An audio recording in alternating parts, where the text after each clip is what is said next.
way too big 10 years ago. So we just need to ask a very important question.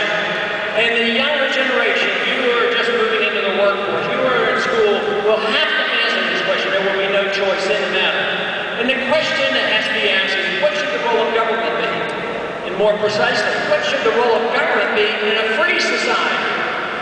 And the founders asked that question. They did not like the role of government when we were under the king. So they revolted, they had a revolution, and then they wrote a constitution, and they had a prescribed role for the government.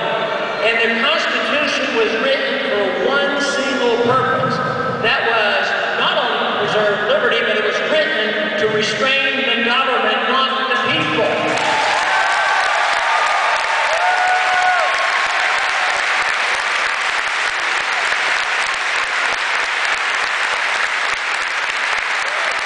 And we have drifted a long way from that, and now we're in big trouble. About 16 months ago, a group of my close friends came to me and asked me whether or not I would run for the presidency, and I explained to them why I should not. And the main reason why I did not believe I should was that we need more time, we need more education, more understanding. The young people need to be energized, they need to be introduced to these ideas. And I don't know how many people are left in the remnant, those who knew and understood and believed in the greatness of America and why we had a great country. So I was a pessimist. Nevertheless, I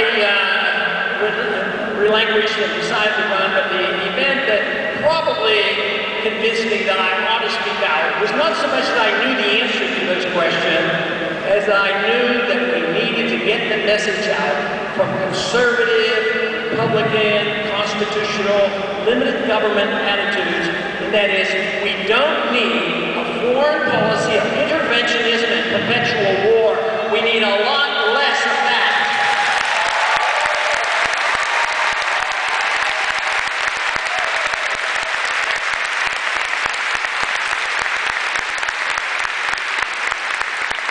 And I was pleasantly surprised over the past year. Not only were there a lot of people that I never dreamed of that were out there just waiting for this message and vigorously joined the campaign, but the young people, like so many of you here, have joined the campaign by going to the website, looking at the platform, looking at the voting record and saying, you know what, that makes sense. It makes sense that we don't need more government.